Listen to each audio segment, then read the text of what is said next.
Bismillahirrahmanirrahim. Assalamualaikum warahmatullahi wabarakatuh. Alhamdulillahirabbil alamin. Assalatu wassalamu ala asyrofil anbiya'i wal mursalin wa ala alihi wa sahbihi ajmain amma ba'du. Para bapak lan para ibu jamaah pangosan malam Rabu insyaallah ingkang dihormati Allah Subhanahu wa taala. Moga sarengan kita tansah ngunjukaken puji dalah syukur dumateng Allah Subhanahu wa taala. Awit kanthi pinten-pinten kenikmatan ingkang diparingaken dumateng kula sami. Langkung-langkung nggih kenikmatan keislaman kenikmatan keislaman lan ketakwaan kula sami. Sehingga wonten ing dalu menika kula sami saged ngrawi wonten ing majelis taklim. Mugi-mugi menapa ingkang kula tindakaken menika pikantuk ridho Allah Subhanahu wa taala. Allahumma amin. Shalawat salam mugi kunjuk dumateng Rasulullah Muhammad sallallahu alaihi wasallam lan dumateng para keluarganipun, para sahabat, para tabi'in lan para tabi'un tabi'in insyaallah dumateng kula sami. Allahumma amin. Para jamaah Allah kang ngawali pangaosan ing dalu menika, monggo kita pikak sarengan kanthi wasan basmalah. Bismillahirrahmanirrahim. Sajipun bilih pangaosan ing dalu menika kaleres jadwalipun panjenenganipun Ustaz Abu Hasan Alim. Pramila menika wekdal sapanginan kula aturaken sumangga tafadhol.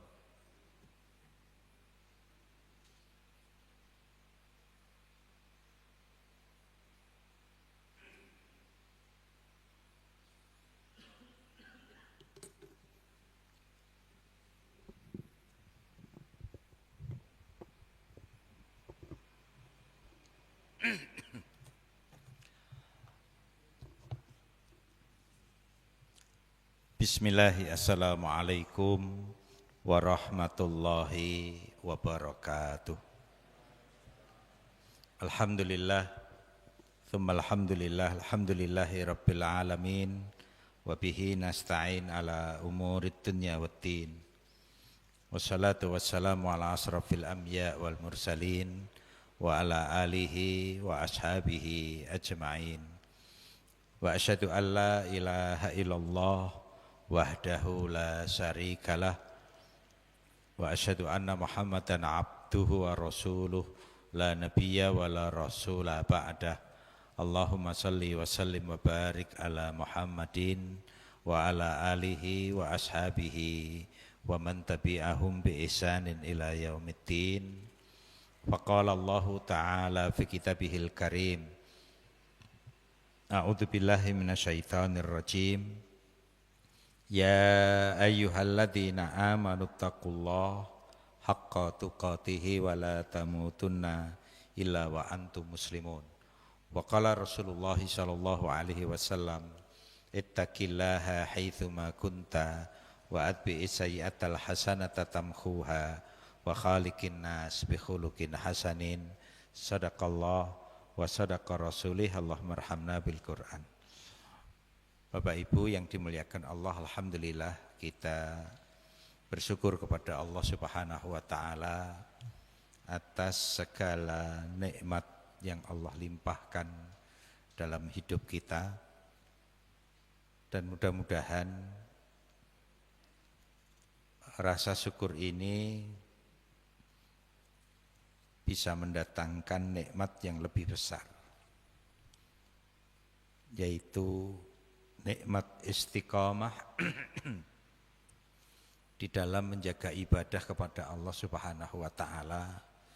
Karena nikmat ini nikmat yang paling besar dalam kehidupan kita, yaitu nikmat diberinya kita istiqamah oleh Allah Subhanahu wa taala di suasana di mana menjaga istiqamah ini sangat susah. Kadangkala kita hilang kesabaran hanya karena persoalan ekonomi, tidak tahan dengan terjepitnya suasana kehidupan kita, akhirnya kita buang keimanan, keistiqomahan, dan mengikuti kemauan setan yang kemudian menjadikan kita linglung dikala kita membutuhkan keimanan tersebut. Dan banyak lagi contoh-contoh dalam kehidupan ini di mana seseorang sudah tidak mikir lagi apakah yang dicari itu halal atau haram.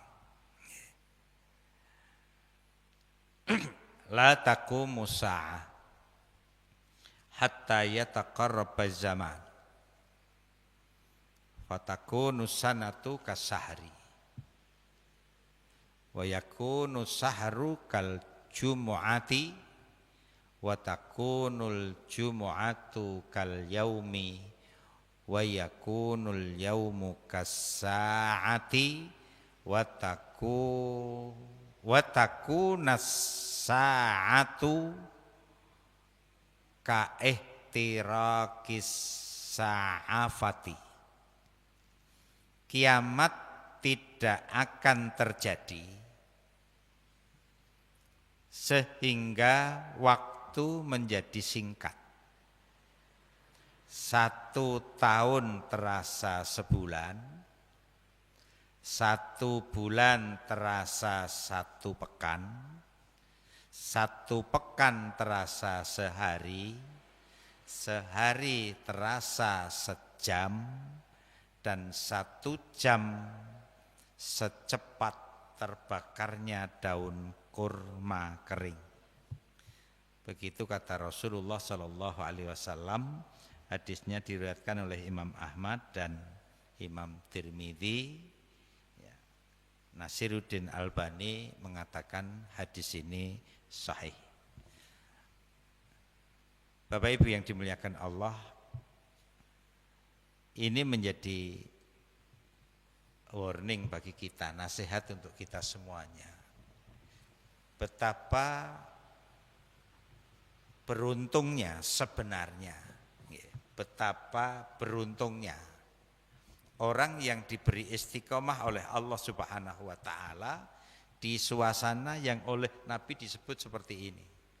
Setahun seperti sebulan, sebulan seperti seminggu, seminggu seperti sehari, sehari seperti sejam, dan sejam seperti daun kurma kering yang terbakar. Apa maknanya Bapak Ibu yang dimuliakan Allah? Maknanya kesibukan kehidupan ini menjadikan hidup ini seperti luar biasa cepatnya. Hingga ibut kita ini terkadang menjadi sebab kita melupakan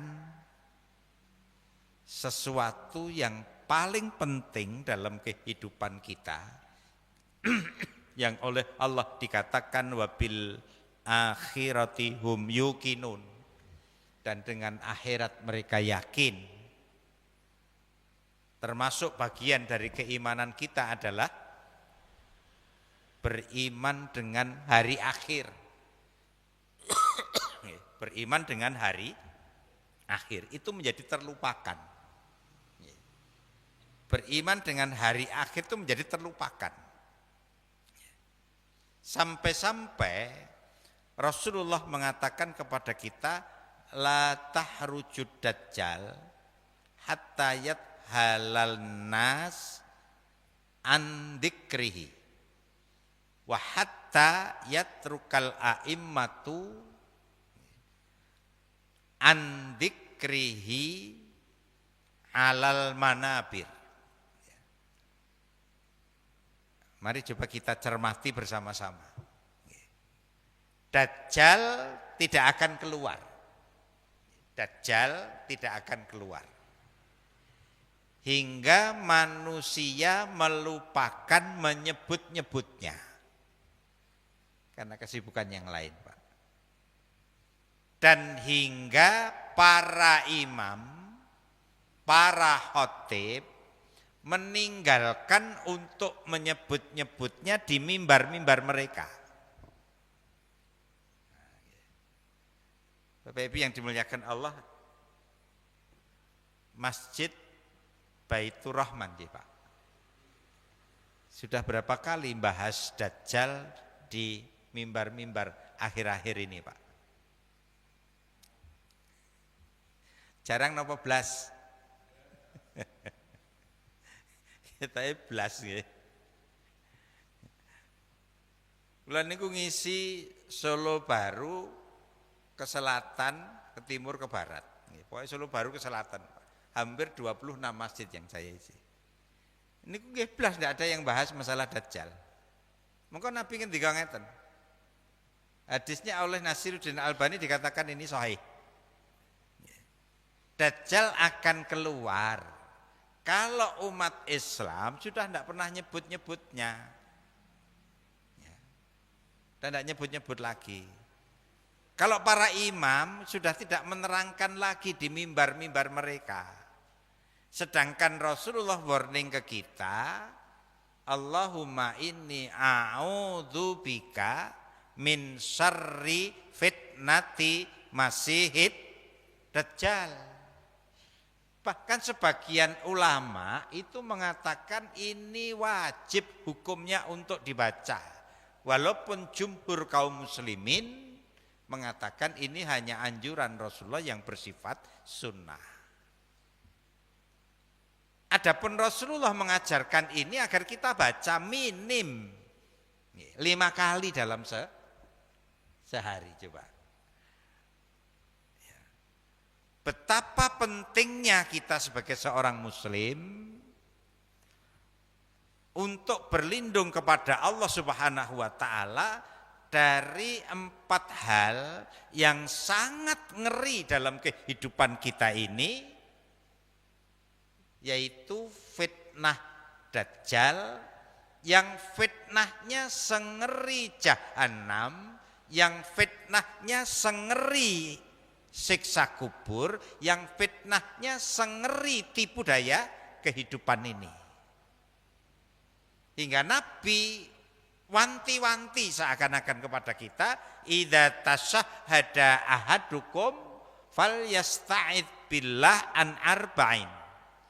Apabila salah seorang di antara kalian hendak ketika tasyahud, hendaklah dia berlindung kepada Allah dari 4 hal yang Rasulullah menggunakan wawul wasol, wawu sambung. Artinya tingkat kengeriannya berbanding, Pak. Apa itu? 1, azab Jahannam. Azab yang pernah dilihat oleh Rasulullah Sallallahu Alaihi Wasallam dengan diantar malaikat Jibril ketika beliau Isra Mi'raj. Dan setelah beliau turun ke bumi, beliau mengatakan al-jannatu haqqun wan naru haqqun. Surga itu nyata, neraka itu nyata. Lalu kita dibimbing oleh Rasulullah agar mengucap Allahumma inni a'udzubika min adzabi jahannam wa min adzabil qabri wa min fitnatil mahya wal mamat wa min syarri fitnati masihid dajjal. Saya lebih mengangkat yang terakhir ini, Bapak sekalian.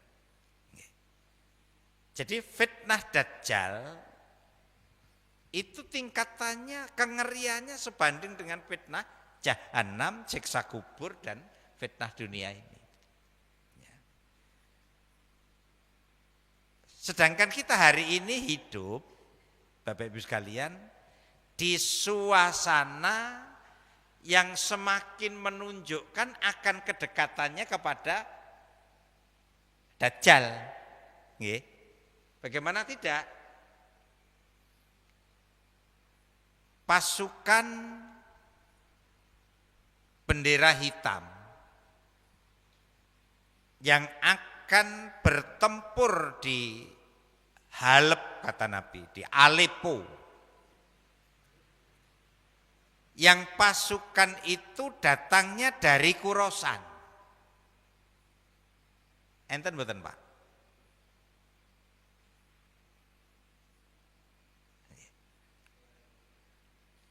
Khorasan niku pundi, Pak? Afghanistan. Nggih. Khorasan niku Afghanistan. Sampai Chechnya mungkin. Nggih.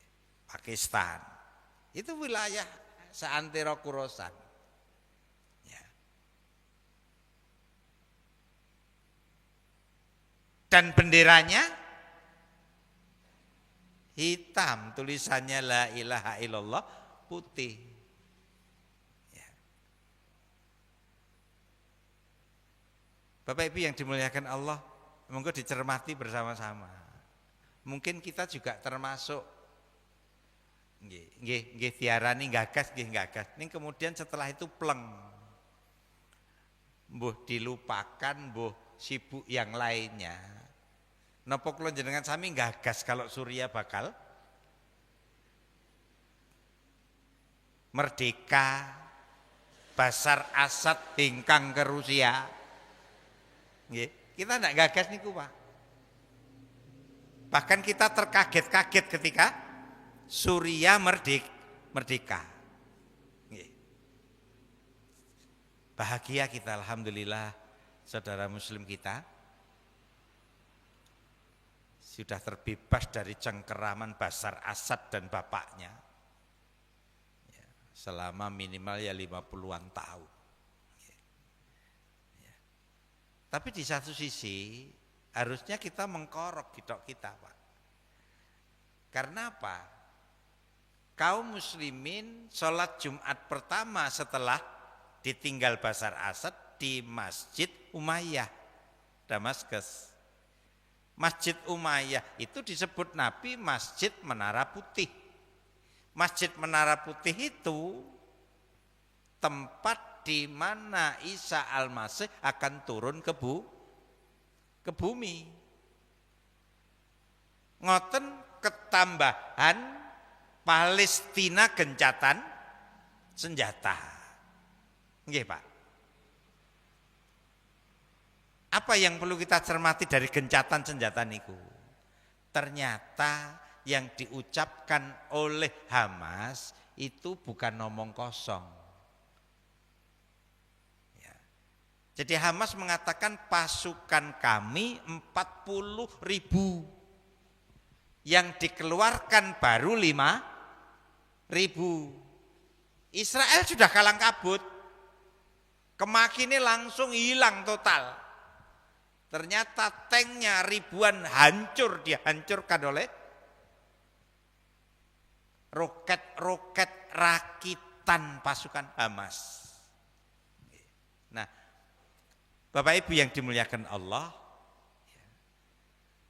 kemarin ketika parade mudahnya kemenangan Palestina, pasukan ini betul-betul keluar, Pak.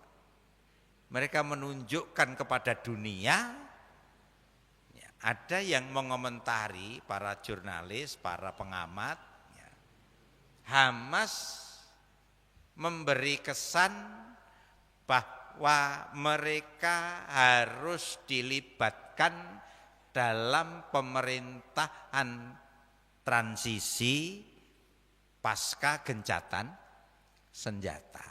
Tapi di sisi lain Hamas menunjukkan jati dirinya bahwa dia memang benar-benar pasukan terkuat di Palestina pada waktu itu. Dan targetnya, kalau kita melihat ucapan ulama-ulama dunia, tidak hanya sekedar mengusir Israel, tapi lebih daripada itu membebaskan Al-Aqsa bersama kaum muslimin yang lain. Nah, Bapak Ibu yang dimuliakan Allah, yang tambah mengagetkan lagi, saya bertemu dengan dua syekh dari Palestina, Pak. itu ketika ngobrol itu mereka selalu mengatakan bahwa Islam itu akan bangkit dari timur. Bangkit dari timur yang dimaksud itu Indonesia, Pak.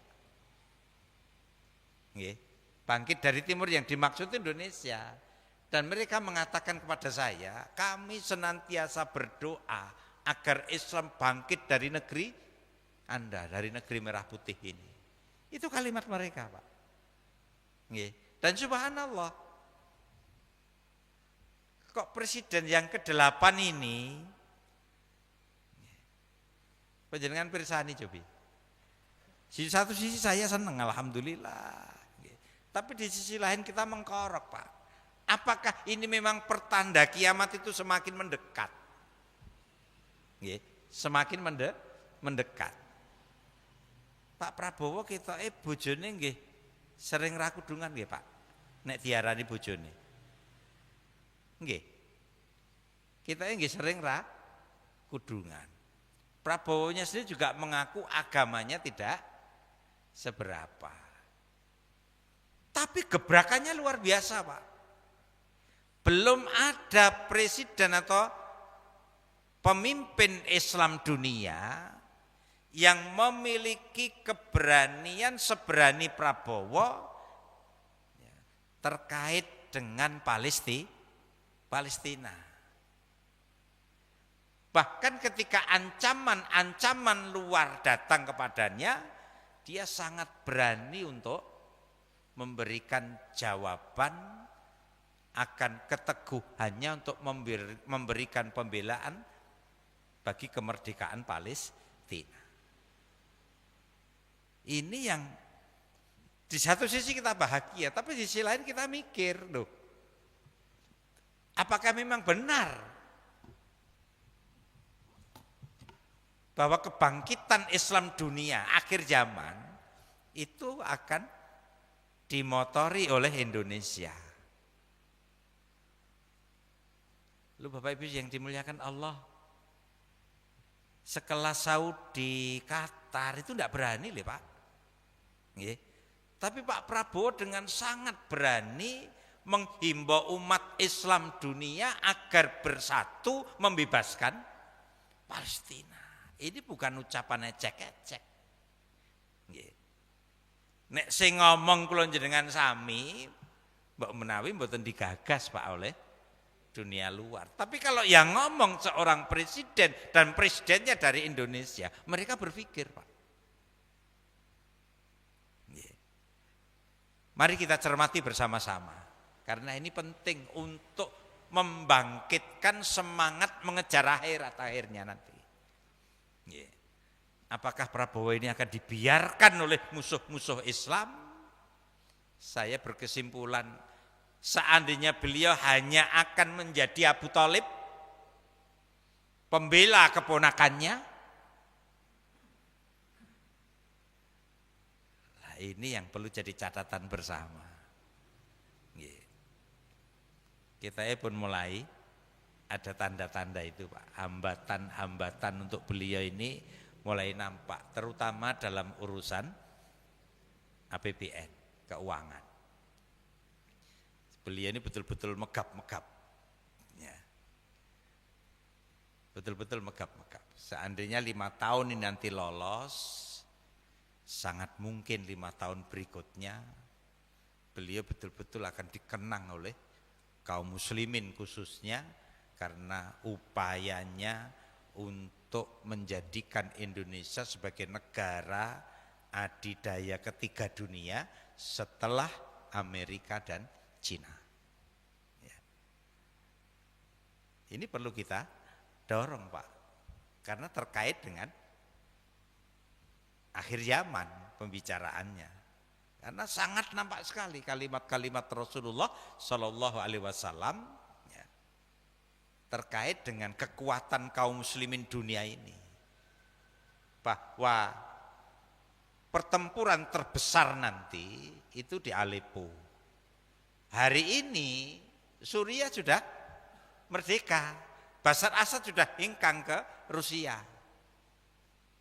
dan umat Islam subhanallah melakukan sholat Jum'ah pertamanya setelah Basyar ingkang di Masjid Umayyah Damaskus. Itu masjid yang diprediksi oleh Nabi dalam ramalannya, dalam prediksinya, masjid di mana Isa Al-Masih akan turun di situ.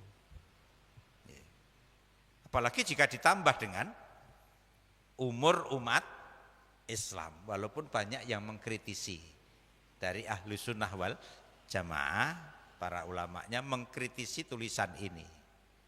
Ya. Karena di dalam tulisan ini juga pakai landasan, walaupun landasannya dipersoalkan, bahwa umur umat Islam tidak lebih dari 1.500 tahun. Mongko sakniki pun 1446. Nah, yang tidak boleh itu kita kemudian menyimpulkan berarti tinggal 50. Tinggal 54. Ini yang tidak diperbolehkan oleh para ulama. Karena kiamat itu hak mutlak Allah Subhanahu wa taala, sekelas malaikat Jibril dan Rasulullah sendiri tidak diberi hak untuk mengetahui kapan terjadinya kiamat. Ya, apalagi kita sampai menghitung berarti tinggal 54. Tapi Bapak Ibu yang dimuliakan Allah, cubi ini untuk menjadi gambaran kita saja.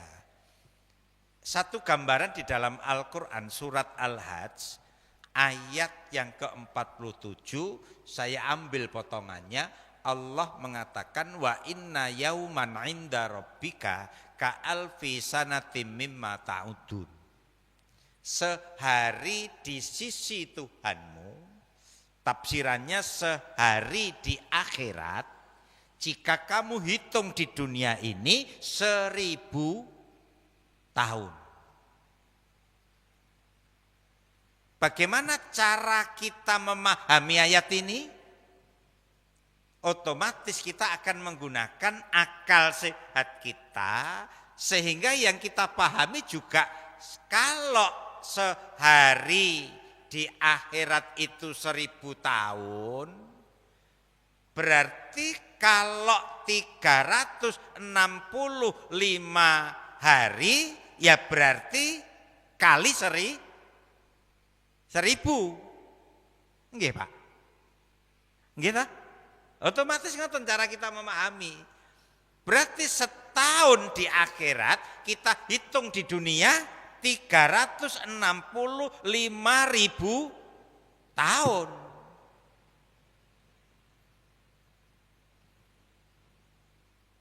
Terlepas dari sahih dhaifnya prediksi Nabi ini tentang umur umat Islam, kalau kurang dari 1.500 tahun, tidak lebih dari 1.500 tahun, maka kita juga prediksi akal sehat kita mengatakan nek sekarang 1446 nggih berarti tinggal 54. Walaupun kalimat ini tidak dibenarkan oleh kaidah ulama-ulama ahlus sunnah wal jamaah.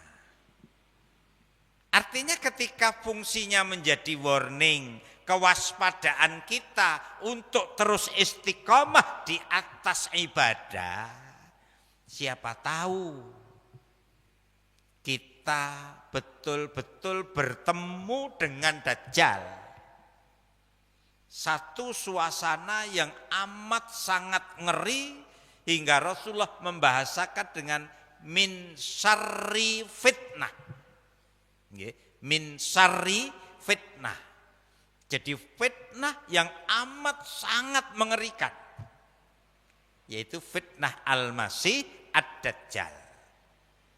Kenapa dinamakan Al-Masih Ad-Dajjal? Karena pembunuhnya Isa Al-Masih. Kalau Dajjal itu perbuatan yang menyerupai Dajjal, menipu, berbohong, berdusta, menyihir orang, mengelabui orang, sumpah palsu dan lain sebagainya. Ini Dajjal, tapi perilaku. Adapun Al-Masih Ad-Dajjal ini manusia. Yang Nabi mengatakan lehernya berkerut seperti gudikan. Yang mata kanannya buta. Yang mata kanannya buta dan rusak. Buta dan rusak. Napa nggih, Pak? Picek mungkin yang Pak. Nggih. Mungkin sak ngoten, picek yang gampang ngoten nggih. Di antara kedua matanya ada kafara. Kafir. Ya. Ini Nabi semuanya. Ya. Buku yang saya bawa judulnya, ini terjemah, Peristiwa-peristiwa dahsyat akhir zaman. Di sini ditulis 49 tanda kiamat kecil. 49 tanda kiamat kecil. Dan hampir tak satu pun yang tidak terjadi, Pak. Walaupun tanda kiamat kecil jumlahnya amat sangat banyak, lebih dari 49. Tapi di dalam buku ini 49 saja, itu hampir tidak ada yang tidak terjadi. Maka kemunculan Dajjal pun satu hal yang bersifat pasti, karena yang mengucap manusia yang tanpa dosa dalam dirinya. Maka bapak-bapak ibu-ibu yang dimuliakan Allah Subhanahu wa taala, kembali Rasulullah menasihatkan kepada kita agar kita berhati-hati. Jangan sampai kita lengah, karena Nabi mengatakan kalau Dajjal sudah tidak pernah disebut-sebut oleh manusia, kalau para imam sudah tidak menyebut-nyebut lagi di mimbar-mimbar khutbah mereka, ini pertanda Dajjal sudah dekat. Apalagi ditambah dengan kemenangan Suriah, ini semakin menjadi gambaran kepada kita betapa yang diucapkan oleh Rasulullah itu terus menuju kepada kasunyatan. Jadi lama-lama semakin mengerucut, semakin menunjukkan akan tanda kiamat besar. Yang oleh Rasulullah dikatakan munculnya Al-Mahdi. Nggih Pak nggih. Al-Mahdi. Namanya sama dengan namaku dan nama bapaknya sama dengan nama bapakku, Muhammad bin Abdullah. Muhammad bin Abdillah.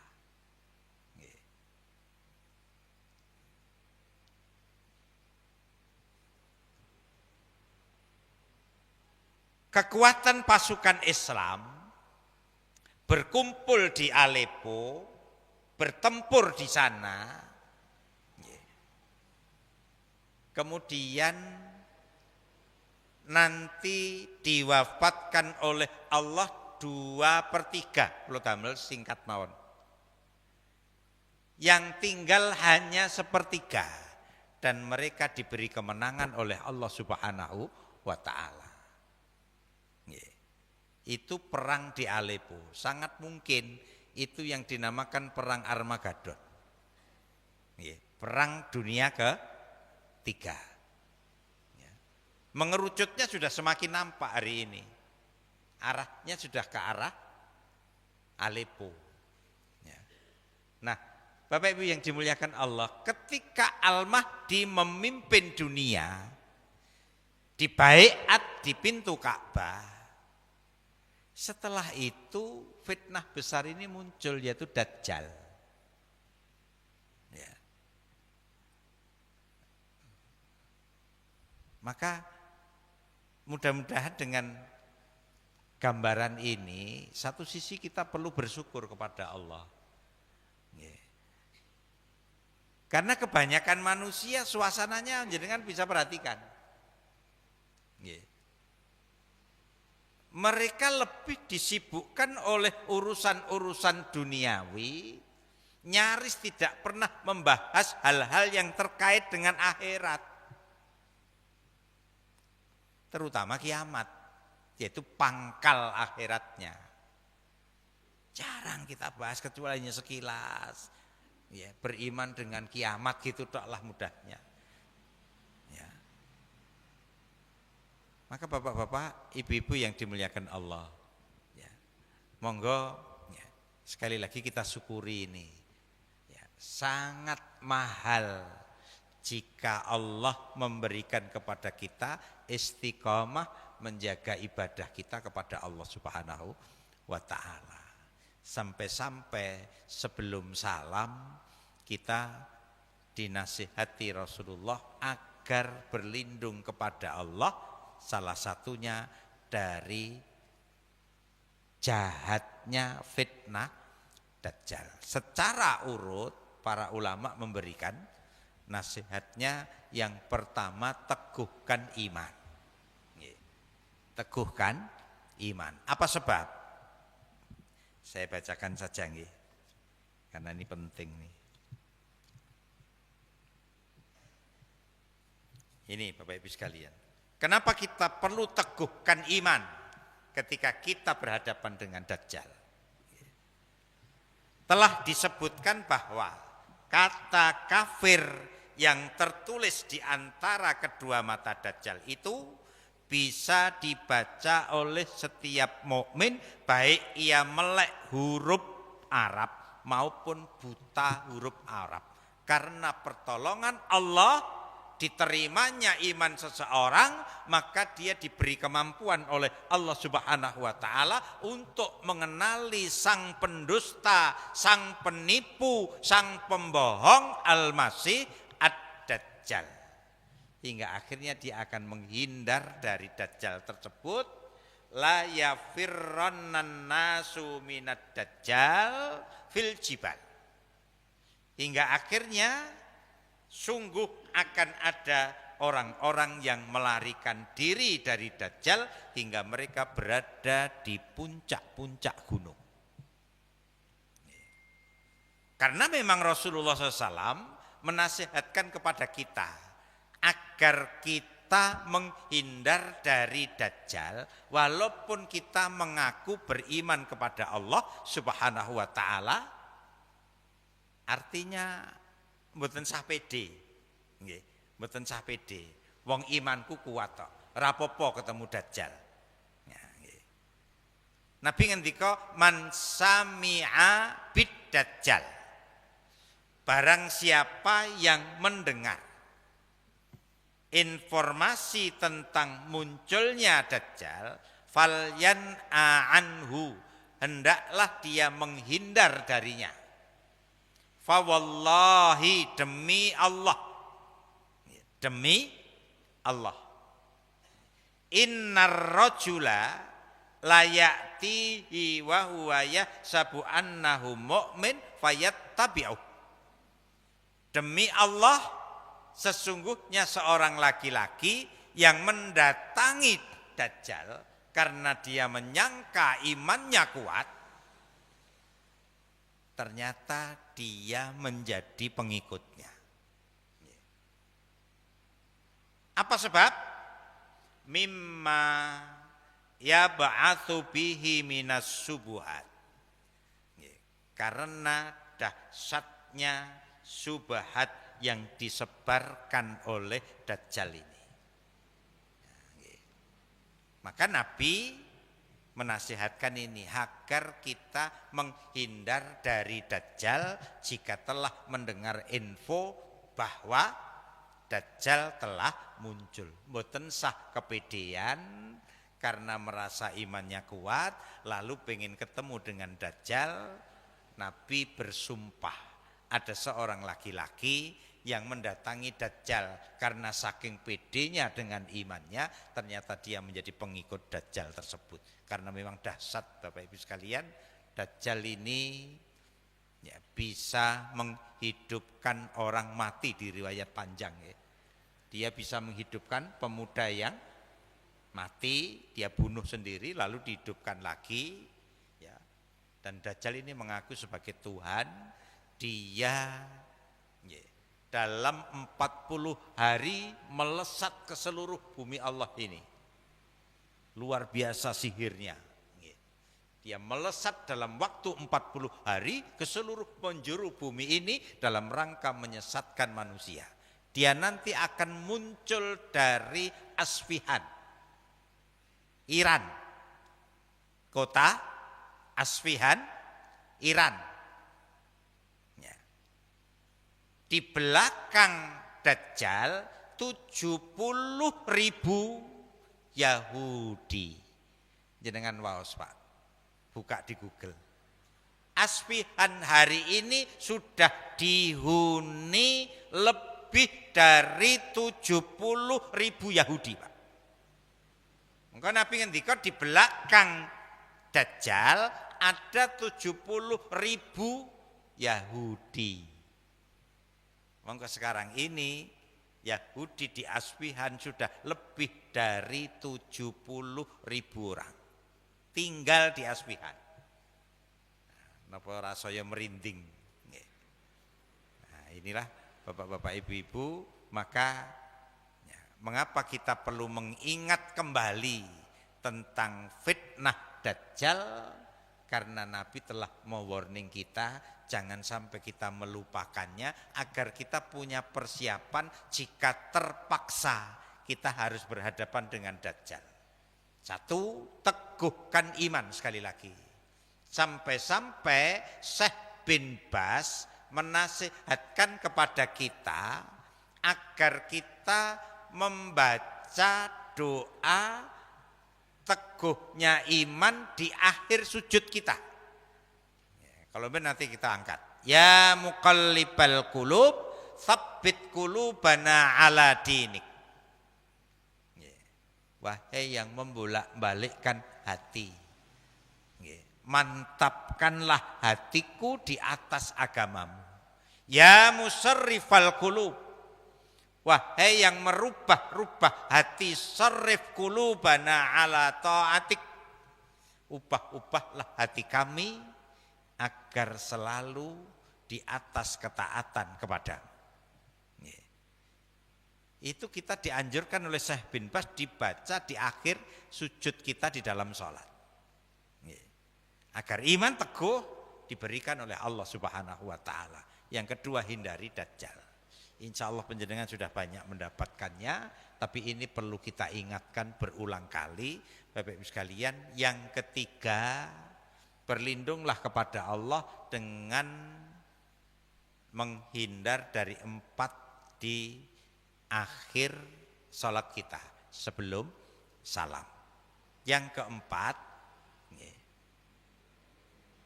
redaksi yang saya baca, mudah-mudahan ada yang bunyinya qara'a, tapi redaksi yang saya baca, man hafidho asra ayatin min awwali suratil kahfi usima minad dajjal. Barang siapa yang menghafal 10 ayat di awal surat Al-Kahfi, usima minad dajjal, dia akan terbebaskan, terselamatkan dari fitnah Dajjal. Saya hanya belum membaca mawad Bapak Ibu sekalian, man qara'a, tapi yang saya baca baru man hafidho. Apakah man qara'a ada? Saya belum membaca. Kalau ada berarti membaca surat Al-Kahfi. Yang saya baca baru menghafal. Man hafidho asra ayatin min awali suratil kahfi usima minad dajjal. Barang siapa yang menghafal 10 ayat di awal surat Al-Kahfi, maka dia akan terbebaskan, akan terselamatkan dari fitnah Dajjal. Maka Bapak-bapak, Ibu-ibu yang dimuliakan Allah, kalau memang menghafal, sebaiknya kita hafal.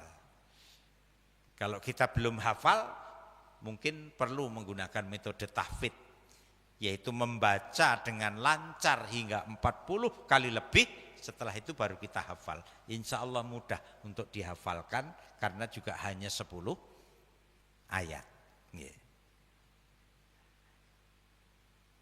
Kemudian yang terakhir, Bapak-bapak, Ibu-ibu yang dimuliakan Allah Subhanahu wa taala, ya, ini juga sudah masyhur diterangkan oleh para ustadz, jika Imam Mahdi telah dibaiat di pintu Ka'bah, nah, maka akan lebih baik dalam rangka menghindar fitnah Dajjal ini, kula jenengan sami pindah ke Makkah atau ke Madinah. Karena besok sudah tidak ada paspor, Pak. Sudah tidak ada paspor. Kita mau kemana saja, tinggal ada kesanggupan tidak untuk sampai tujuan. Apakah dengan kendaraan ataukah dengan uang. Karena paspor sudah tidak laku pada waktu itu. Sehingga orang mau kemana saja bebas.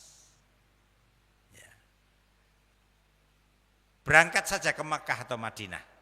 Karena dua kota ini tidak dimasuki Dajjal. Dua kota ini tidak dimasuki oleh Dajjal. Ini Bapak Ibu yang dimuliakan Allah.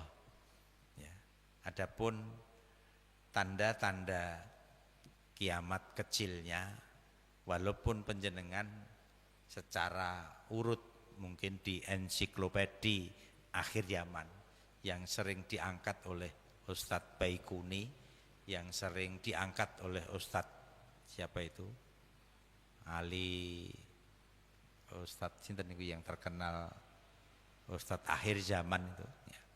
Itu rata-rata menggunakan ensiklopedi akhir zaman yang penerjemahnya Ustadz Abu Fatihah ya, Al-Adnani itu. Tebel bukunya, ya, itu sangat banyak tanda-tanda kiamat diterangkan di sana. Ya. Insya Allah sedikit banyak kita sudah mendapatkannya, dan tadi saya angkat yang sederhana sekali, nyata di depan mata kita, yaitu prediksi Rasulullah Shallallahu Alaihi Wasallam bahwa kiamat tidak akan tiba kecuali kalau dibuat mudah, setahun seperti sebulan, sebulan seperti seminggu, seminggu seperti sehari, sehari seperti 1 jam, 1 jam seperti daun kurma kering yang terbakar. Itulah satu prediksi Nabi yang nyata, jelas. Manusia di seluruh bumi, baik muslim maupun non muslim, pasti akan membenarkan kalimat ini, karena memang benar-benar nyata di depan mata kita bahwa hidup ini amat sangat cepat di akhir-akhir kehidupan kita sekarang ini. Ini saja mungkin Bapak Ibu yang dimuliakan Allah Subhanahu wa taala. Sekali lagi mudah-mudahan kita betul-betul punya kemampuan untuk menjaga keistiqomahan di dalam beribadah kepada Allah. Kalau tidak bertemu dengan kiamat, alhamdulillah ini akan menjadi bekal akhirat kita. Jika terpaksa harus bertemu dengan kiamat, artinya tanda-tandanya, dan kita harus bertemu dengan Dajjal, kita telah memiliki modalnya untuk bisa menghindar dari Dajjal dan sekaligus menghindar dari fitnah-fitnahnya yang bisa memurtadkan kita dari keimanan yang telah diberikan oleh Allah kepada kita.